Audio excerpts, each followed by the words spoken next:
Welcome friend, study with H D biology में आपका स्वागत है। मैं एच डी मंसूरी आपके लिए लेकर आया हूँ हिंदी में जनरल साइंस की वीडियो।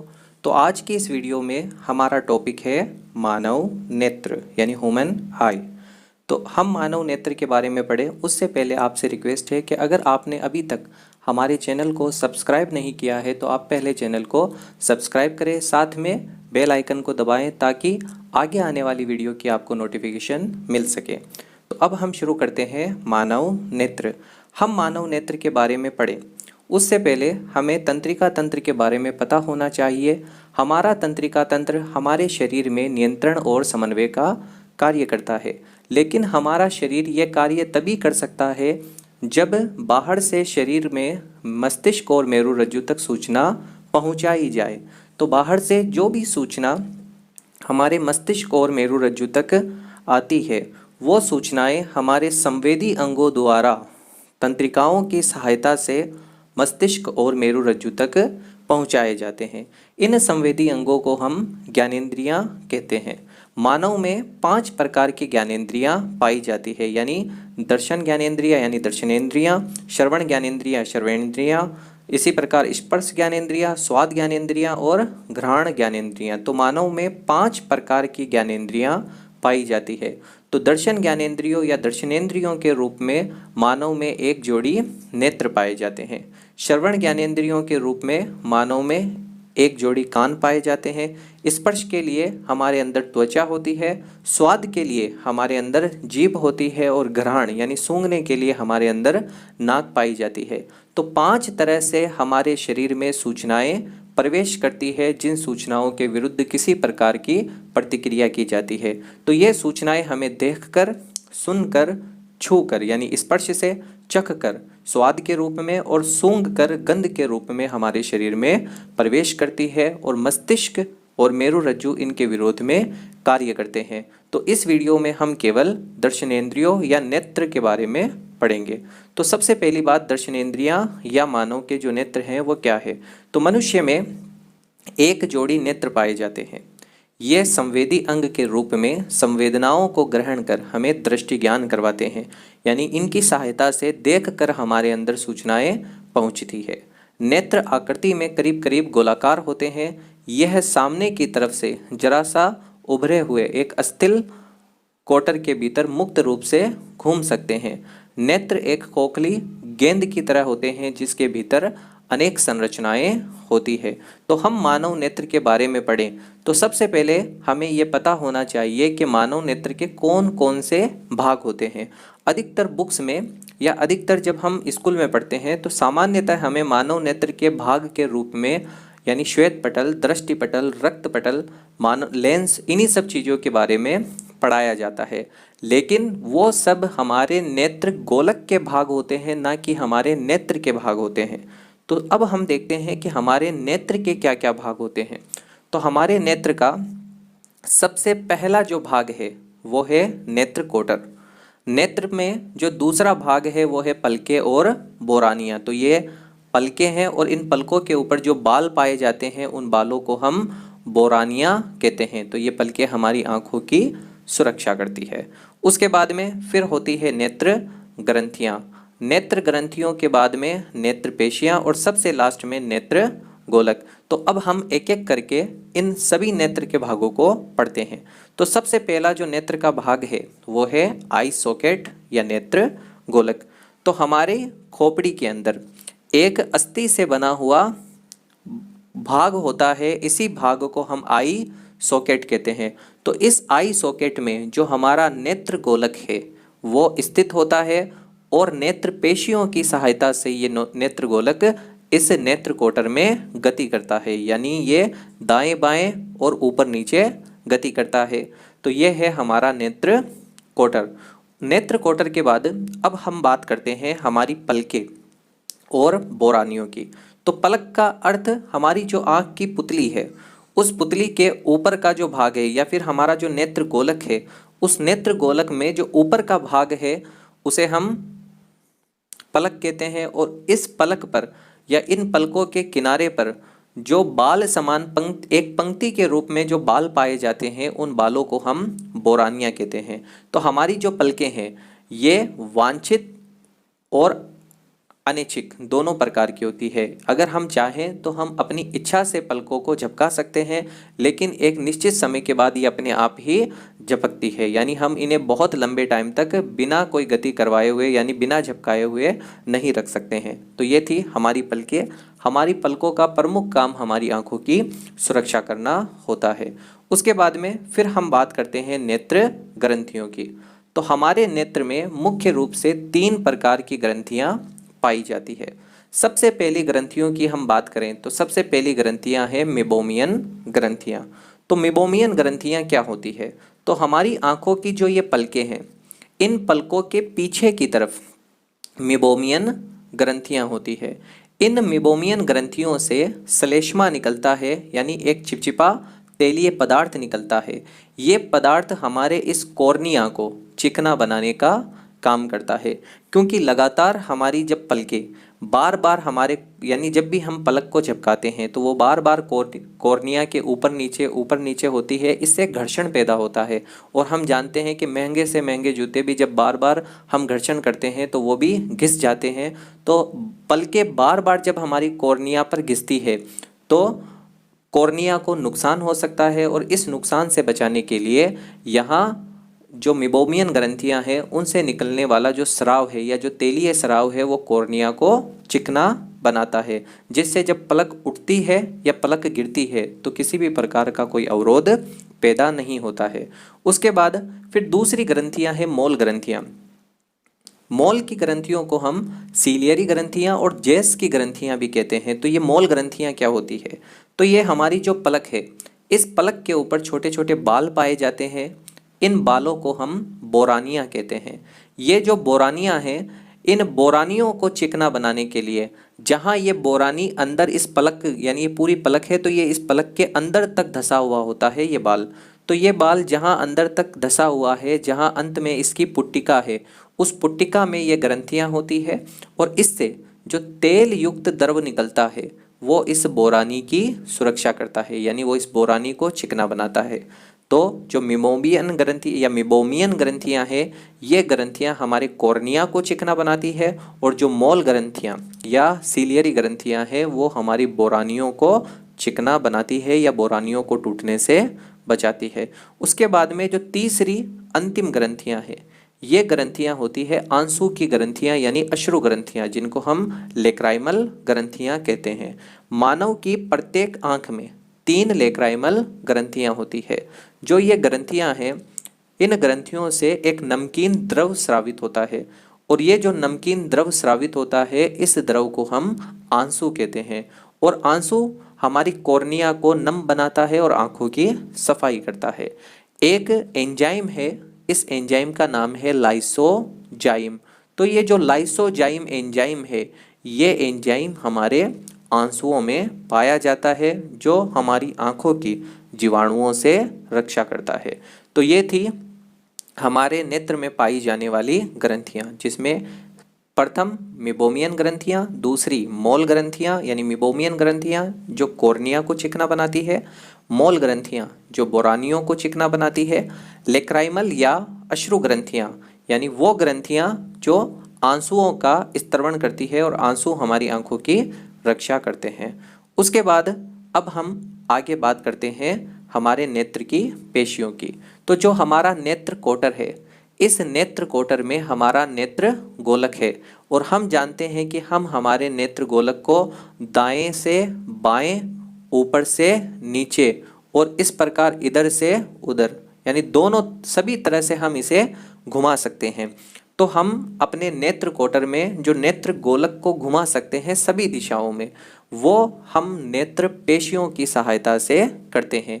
तो प्रत्येक नेत्र गोलक को नेत्र कोटर में घुमाने के लिए 6 प्रकार की कंकालीय पेशियां पाई जाती है। कंकालीय पेशियों का अर्थ है ये पेशियां ऐच्छिक होती है, यानी हम अपनी आंखों की हरकत हमारी इच्छा से करते हैं। अगर हम चाहें तो हमारी जो आंखें हैं वो दाएं बाएं, अगर हम चाहें तो हमारी आंखें ऊपर नीचे गति करेगी। ये जो 6 पेशियां हैं, इन 6 पेशियों में 4 होती है ऋजु पेशियां और 2 होती है तिरछी पेशियां। तो ये 6 प्रकार की नेत्र पेशियां इस प्रकार है। तो पहली बाह्य ऋजु पेशी, दूसरी अंतर ऋजु पेशी, उत्तर ऋजु पेशी, अधो ऋजु पेशी, उत्तर तिरछी पेशी और अधो तिरछी पेशी। यानी 4 तो है ऋजु पेशियां या रेक्टस पेशियां, और जो 2 है वो है ओब्लिक्यू पेशियां, यानी 2 तिरछी और बाकी ऋजु। तो इन पेशियों को इस डायग्राम द्वारा हम आसानी से समझ सकते हैं। तो जैसे ये है हमारा नेत्र कोटर, यानी हड्डी की वो संरचना जिसमें हमारा नेत्र धसा होता है, और ये वाइट जो है वो है हमारा नेत्र गोलक। तो इस नेत्र गोलक को घुमाने के लिए कुल यहाँ पर 6 तरह की पेशियां हैं। तो ये वाली जो पेशियां हैं, ये पहली, दूसरी, तीसरी और ये चौथी। तो इन पेशियों को, तो ये पेशियां हमारे जो नेत्र गोलक हैं उसको दाएं बाएं और ऊपर नीचे घुमाने का काम करती है। तो इन पेशियों को हम कहते हैं ऋजु पेशियां, यानी रेक्टस पेशियां।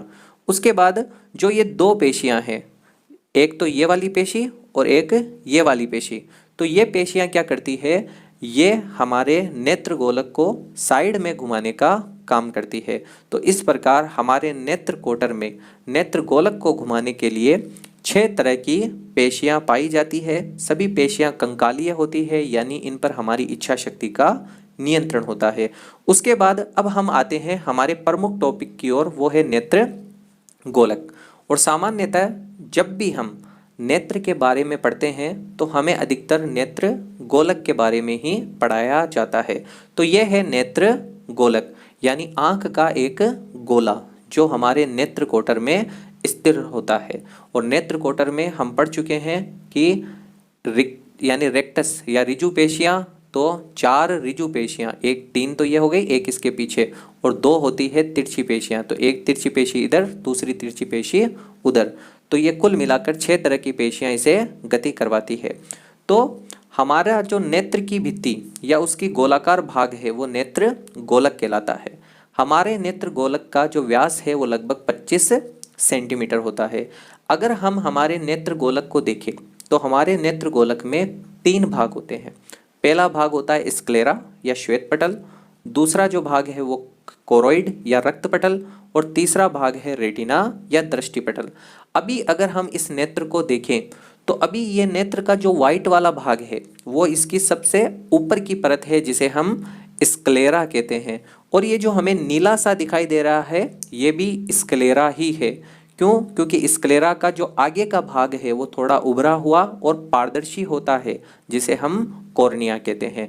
तो अभी जो नेत्र गोलक की संरचना हमें दिखाई दे रही है इसमें हमें स्क्लेरा और कॉर्निया दिखाई दे रहे हैं। तो अब हमारे नेत्र के कौन कौन से भाग होते हैं उन सभी भागों को हम आगे पढ़ेंगे। तो अब यह है हमारे नेत्र गोलक की लंबवत काट।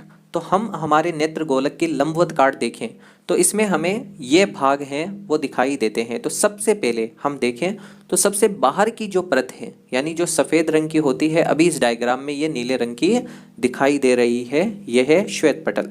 श्वेत पटल का जो आगे का उभरा हुआ भाग है, इस उभरे हुए भाग को हम कहते हैं कॉर्निया या स्वच्छ मंडल। उसके बाद श्वेत पटल के नीचे जो ये लाल रंग की परत दिखाई दे रही है इसे हम कहते हैं रक्त पटल यानी कोरोइड। उसके बाद जो हमारा ये वाला भाग है ये है नेत्र लेंस, और नेत्र लेंस के ऊपर ये जो संरचनाएं हैं वो है परितारिका, और परितारिका या आइरिस के बीच का जो ये खाली जगह है इसे हम कहते हैं पुतली या प्यूपिल। उसके बाद जो हमारी कॉर्निया और लेंस है उनके बीच में जो द्रव भरा होता है इसे हम कहते हैं जलीय द्रव, और जो शेष यानी लेंस और रेटिना के बीच में जो द्रव भरा है इसे हम कहते हैं काचाभ द्रव यानी विट्रस ह्यूमर। और जो सबसे लास्ट में जो पीले रंग की हमें परत दिखाई दे रही है इस परत को हम कहते हैं रेटिना या दृष्टि पटल। तो ये है हमारे नेत्र गोलक की संरचना। अब हम एक एक करके नेत्र गोलक के ये जो सभी भाग है इन सभी भागों को हम पढ़ते हैं। तो सबसे पहले हम बात करते हैं श्वेत पटल या स्क्लेरा। तो स्क्लेरा हमारे नेत्र गोलक की सबसे बाहरी तंतुमय संयोजी ऊतकों से बनी अपारदर्शी परत होती है। तो हमारे नेत्र में जो हमें सफ़ेद रंग का भाग दिखाई देता है वो स्क्लेरा है। लेकिन ध्यान रखना, हमारा स्क्लेरा पूरी तरह से अपारदर्शी नहीं होता, यानी स्क्लेरा का 4/5% हिस्सा यानी लगभग 80% भाग है वो अपारदर्शी होता है। लेकिन हम अगर अपने स्क्लेरा को देखें तो स्क्लेरा का जो आगे का भाग है, यानी स्क्लेरा का जो आगे का भाग है, इस डायग्राम में हम देख सकते हैं कि ये जो पूरा भाग है वो हमें वाइट दिखाई दे रहा है, लेकिन इसका जो आगे का 1/5% भाग है ये भाग वाइट कलर का या अपारदर्शी नहीं है, और इस भाग को हम कहते हैं कॉर्निया। तो कॉर्निया से प्रकाश अंदर प्रवेश करता है। अगर हमारी आंख में ये कॉर्निया नहीं होता या स्क्लेरा पूरी तरह से हमारी आंख को ढका हुआ होता तो फिर हम देख नहीं सकते थे। तो ये था स्क्लेरा।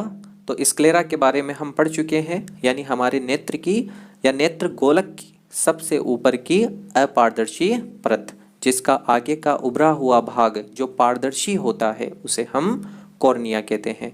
और कॉर्निया ही हमारे नेत्र गोलक का वह भाग है जिससे होकर प्रकाश हमारी आंखों में प्रवेश करता है।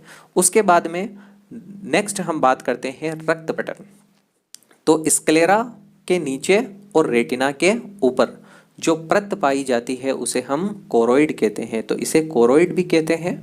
इसमें रुधिर वाहिनियों का एक जाल फैला होता है जिसकी भीतरी सतह पर नीले, भूरे व लाल रंगीन कण पाए जाते हैं जो प्रकाश का परावर्तन नहीं होने देते हैं, जिससे प्रतिबिंब स्पष्ट बनता है।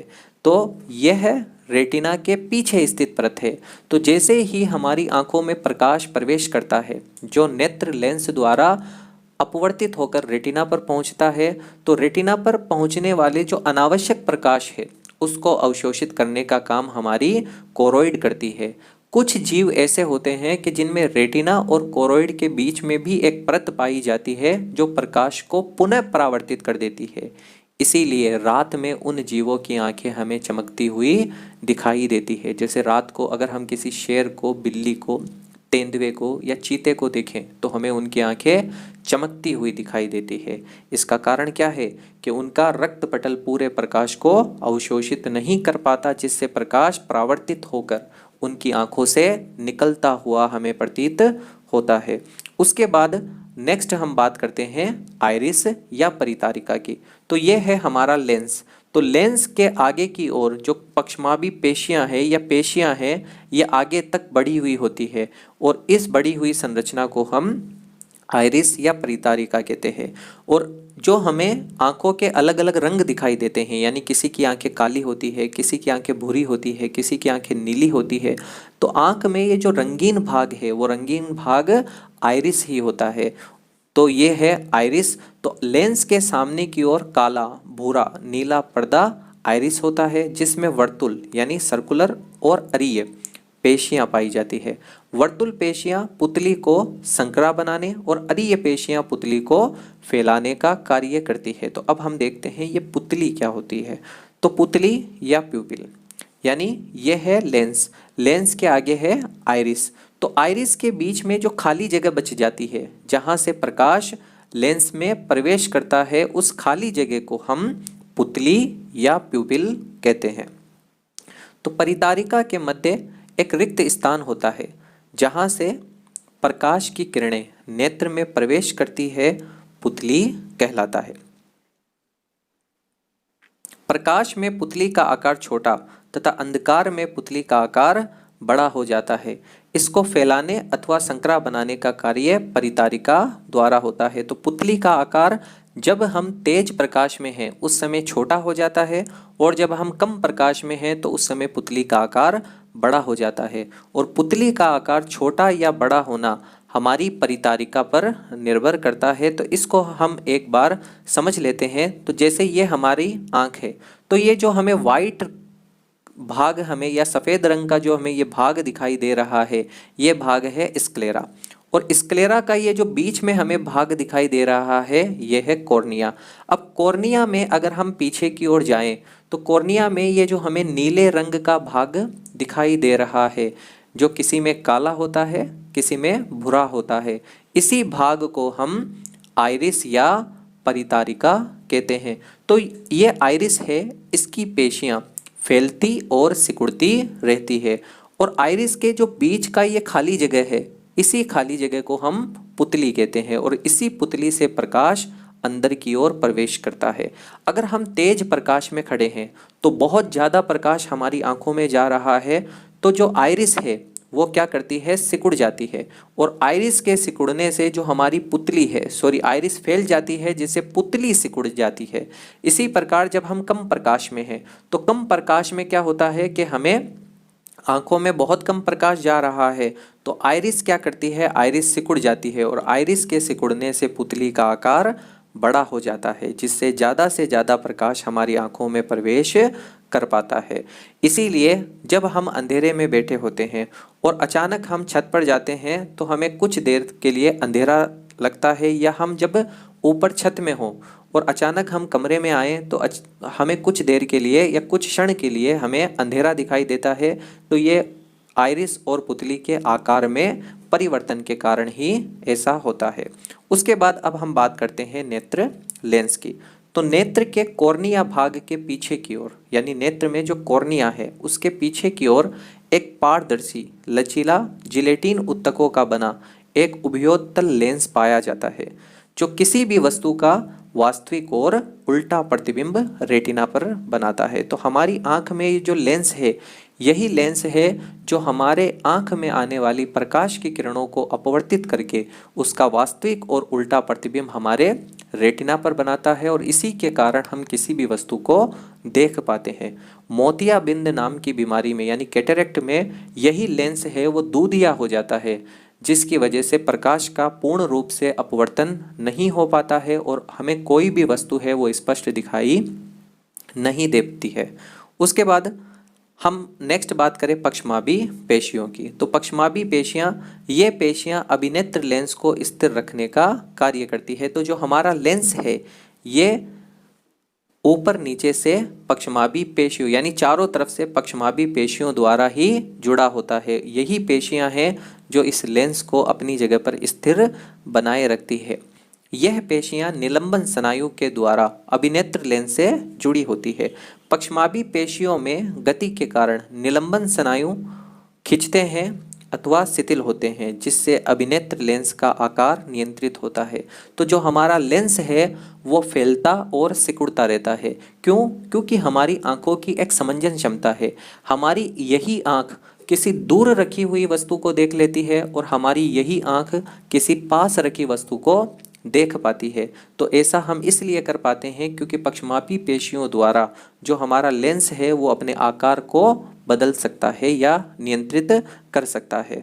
उसके बाद नेक्स्ट हम बात करते हैं काचाप द्रव और जलीय द्रव की। तो काचाप द्रव यानी विटेरस ह्यूमर, तो लेंस और रेटिना के मध्य का जो द्रव है उसे हम काचाप द्रव कहते हैं, और ये जो काचाप द्रव है वो हमारे रेटिना की सुरक्षा करता है। तो अगर इस काचाप द्रव्य का आकार बड़ा हो जाए तो हमारा रेटिना इससे क्षतिग्रस्त हो सकता है, और ये सूख जाए तो रेटिना है उसको नुकसान पहुंचेगा। तो रेटिना की सुरक्षा ये द्रव करता है। इसी प्रकार हमारी आंख में कॉर्निया और लेंस के मध्य भी एक द्रव होता है। इस द्रव को हम एक्वस ह्यूमर या जलीय द्रव कहते हैं। तो जलीय द्रव कॉर्निया तथा लेंस के मध्य भरा होता है। यह भी पारदर्शी और स्वच्छ होता है। क्यों? क्योंकि प्रकाश की किरणें इसी द्रव्य से होकर ही हमारे लेंस के पास पहुंचती है। उसके बाद नेक्स्ट हम बात करते हैं वो है दृष्टि पटल, जो सबसे अंतिम और सबसे मुख्य है, यानी सबसे लास्ट हम इसको पढ़ेंगे और ये सबसे इम्पोर्टेंट भाग है हमारे नेत्र का। तो ये हमारे नेत्र गोलक की सबसे भीतरी परत होती है, जिसमें दो प्रकार की संवेदी कोशिकाएं पाई जाती है। एक होती है शलाकाएं और दूसरी होती है शंकु। तो हमारी दृष्टि पटल में दो तरह की प्रकाश संवेदी कोशिकाएं पाई जाती है। तो सबसे पहले हम बात करें शंकु कोशिकाओं की यानी कोन सेल की। तो ये तेज प्रकाश को देखने तथा रंगों में विभेद करने के लिए संवेदी कोशिकाएं होती है। इनमें आयोडोप्सिन नामक वर्णक पाया जाता है। दूसरी ओर बात करें हम शलाका कोशिकाओं की, तो ये छाया और अंधकार में देखने के लिए संवेदी होती है और इनमें रोडोप्सिन नाम का वर्णक पाया जाता है। तो ध्यान रखना, अगर हमारे शंकु में कमी हो जाए, जैसे वर्णांधता नामक बीमारी में हमारे शंकुओं में कमी हो जाती है तो हम रंगों में विभेद नहीं कर पाते हैं। इसी प्रकार अगर शलाका में कमी हो जाए तो फिर हम रात को नहीं देख पाएंगे। जैसे एक बीमारी है रतौंधी, रात का अंधापन, जो इसी कारण होती है। उसके बाद नेक्स्ट हम बात करें, हमारे रेटिना को अगर हम पढ़ें तो हमारे रेटिना में हमें दो संरचनाएं, जैसे ये हमारी आंख है और ये इसका रेटिना है, तो रेटिना में हमें दो संरचनाएं पढ़नी है। एक तो है पित्त बिंदु और एक होता है अंध बिंदु। यानी एक तो आंख का वो हिस्सा जहां हमें सबसे अच्छा दिखता है और एक आंख का वह हिस्सा जहां हमें बिल्कुल भी नहीं दिखाई देता है। तो ये दोनों क्या है? तो सबसे पहले हम बात करते हैं येलो स्पॉट या पीत बिंदु की। तो रेटिना का वह भाग जहां शंकु और शलाका कोशिकाओं की सर्वाधिक संख्या होती है उसे हम पीत बिंदु कहते हैं। पीत बिंदु में शंकु कोशिकाएं अधिक होती है तथा शलाका कोशिकाएं कम होती है। पीत बिंदु को मैक्युला ल्यूटिया भी कहते हैं। तो मैक्युला ल्यूटिया ही हमारे नेत्र में वो भाग होता है जहां हम सबसे साफ देख पाते हैं। तो मैक्युला ल्यूटिया या जिसे हम पीत बिंदु कहें, तो पीत बिंदु पर सर्वाधिक श्रेष्ठ प्रतिबिंब बनता है। इसका कारण है इस क्षेत्र में सर्वाधिक शंकु और सर्वाधिक शलाका कोशिकाएं पाई जाती है। मैक्युला ल्यूटिया के बीच में एक छोटा सा गड्ढा होता है, इस गड्ढे को हम फोविया सेंट्रलिस कहते हैं। तो ये जो फोविया सेंट्रलिस है ये आंख का वह भाग होता है जहां केवल शंकु कोशिकाएं ही पाई जाती है। तो ये था पीत बिंदु। पीत बिंदु के बाद अब हम बात करते हैं अंध बिंदु। तो पीत बिंदु के ठीक नीचे वह स्थान जहां रेटिना की समस्त संवेदी कोशिकाओं से निकलने वाली तंत्रिका तंतु एक साथ इकट्ठे होते हैं। यानी आंख का वह भाग जहां सभी कोशिकाओं से जो सूचना प्राप्त हुई है वो हुई है दृक् तंत्रिकाओं के यानी ऑप्टिक नर्व के रूप में। तो वहां से सारी ऑप्टिक नर्व निकलकर आंख में रेटिना में एक छेद से होकर आंख से बाहर निकलती है। तो उस छेद को ही हम अंध बिंदु कहते हैं जहां हमें बिल्कुल भी दिखाई नहीं देता है। क्यों? क्योंकि यहाँ न तो शलाका होती है और न ही यहाँ पर शंकु होती है। तो इस चित्र द्वारा हम इसको देख सकते हैं। जैसे ये हमारी नेत्र है, ये श्वेत रंग की स्क्लेरा, उसके बाद में ये लाल रंग की कोरोइड और ये पीले रंग की सबसे अंत में है रेटिना। लेकिन रेटिना को हम देखें तो इस स्थान पर रेटिना में एक छोटा सा गड्ढा दिखाई देता है। ये जो गड्ढा है ये है फोविया सेंट्रलिस और इस गड्ढे के जो आसपास का क्षेत्र है इसको हम कहते हैं मैक्युला ल्यूटिया या पीत बिंदु। तो पीत बिंदु आंख में वह स्थान है जहां सबसे बढ़िया प्रतिबिंब बनता है। उसके बाद में सभी जगह से जो दर्क तंत्रिकाएं आ रही है वो इस जगह से होकर बाहर निकलती है। तो इस स्थान पर जो बिंदु बनता है उस बिंदु पर किसी भी प्रकार की प्रकाश संवेदी कोशिकाएं नहीं है। तो इस बिंदु को हम कहते हैं अंध बिंदु। यानी यहाँ ना शलाकाएं हैं ना शंकु है, तो यहाँ किसी भी प्रकार का कोई प्रतिबिंब नहीं बन पाता है। उसके बाद अब हम बात करते हैं हमारे नेत्र की समंजन क्षमता। तो हमारा जो नेत्र है वो दूर अथवा पास की वस्तुओं को देखने के लिए लेंस की फोकस दूरी का समायोजन करता है और इसी गुण को हम लेंस की समंजन क्षमता कहते हैं। तो समंजन क्षमता के कारण ही हम कोई दूर रखी वस्तु को देख पाते हैं और तुरंत बाद ही हम कोई पास रखी वस्तु को देख पाते हैं। अगर इसकी तुलना हम अपने मोबाइल के कैमरे या अन्य किसी कैमरे से करें तो कैमरे में हमें किसी पास की वस्तु को देखने के लिए उसे जूम करना पड़ेगा और जब हम पूरी इमेज देखना चाहते हैं तो हमें फिर से उसको सही करना पड़ेगा। लेकिन ऐसा यानी जूम करने के लिए हमें कुछ भी करने की ज़रूरत नहीं पड़ती, ये कार्य हमारा लेंस खुद कर देता है। तो यही गुण हमारे लेंस की समंजन क्षमता कहलाती है। अगर इस समंजन क्षमता में किसी भी प्रकार की कोई कमी होती है तो फिर हमारा नेत्र है वो या तो पास की वस्तु को ठीक से नहीं देख पाएगा या दूर की वस्तु को ठीक से नहीं देख पाएगा, अर्थात हमारे अंदर कई प्रकार के दृष्टि दोष उत्पन्न हो जाएंगे। अब हम अपने नेत्र से संबंधित कुछ छोटे छोटे पॉइंट की बात करते हैं। सबसे पहले स्पष्ट दृष्टि की अधिकतम दूरी या दूर बिंदु। तो हमारी आंखें कितने दूर तक देख सकती है? तो स्पष्ट दृष्टि की अधिकतम दूरी होती है अनंत और इसकी परिभाषा है यानी नेत्र से वह अधिकतम दूरी जहां वस्तु को स्पष्ट देखा जा सके। तो उस बिंदु को तो हम दूर बिंदु कहेंगे और इस दूरी को हम स्पष्ट दृष्टि की अधिकतम दूरी कहेंगे। हमारे नेत्र के लिए ये दूरी अनंत होती है। इसी का जस्ट उल्टा यानी स्पष्ट दृष्टि की न्यूनतम दूरी। तो हमारी आंखों से हम कितनी न्यूनतम दूरी यानी आंखों के कितनी पास रखी हुई वस्तु का स्पष्ट प्रतिबिंब देख सकते हैं। तो नेत्र से वह न्यूनतम दूरी जहां रखी वस्तु को स्पष्ट देखा जा सके उसे स्पष्ट दृष्टि की न्यूनतम दूरी कहते हैं। और जिस बिंदु पर वह वस्तु पड़ी हुई है उसे निकट बिंदु कहते हैं। तो हमारी आंख से निकट बिंदु या जो निकट बिंदु है वो 25 सेंटीमीटर होता है। तो 25 सेंटीमीटर तक रखी वस्तु को हम स्पष्ट रूप से देख सकते हैं। तो हमारे आंख की न्यूनतम दूरी 25 सेंटीमीटर और स्पष्ट दृष्टि की जो अधिकतम दूरी है वो अनंत तक होती है। उसके बाद अब हम बात करते हैं हमारे नेत्र में पाए जाने वाले प्रोटीन की। तो हमारी नेत्र में जो रेटिना पर शलाकाएं हैं उन शलाकाओं में रोडोप्सिन नामक प्रकाश वर्णक पाया जाता है जो हमें दिन और रात में और सामान्यतः रात में देखने में प्रयुक्त होता है। इसी प्रकार जो हमारे शंकु है उनमें आयोडोप्सिन नामक वर्णक पाया जाता है जो हमें दिन में देखने और रंगों में विभेद करने में सहायक होता है। तो हमेशा ध्यान रखना हमारे शंकु हमें दिन में देखने और रंगों में यानी अलग अलग कलर में अंतर करने में सहायता करते हैं, जबकि जो हमारी शलाकाएं हैं वो हमें रात में देखने में सहायता करती है। तो ये था मानव नेत्र से संबंधित वीडियो। अगर आपको ये वीडियो अच्छा लगा तो वीडियो को लाइक कीजिए, शेयर कीजिए, सब्सक्राइब कीजिए। धन्यवाद।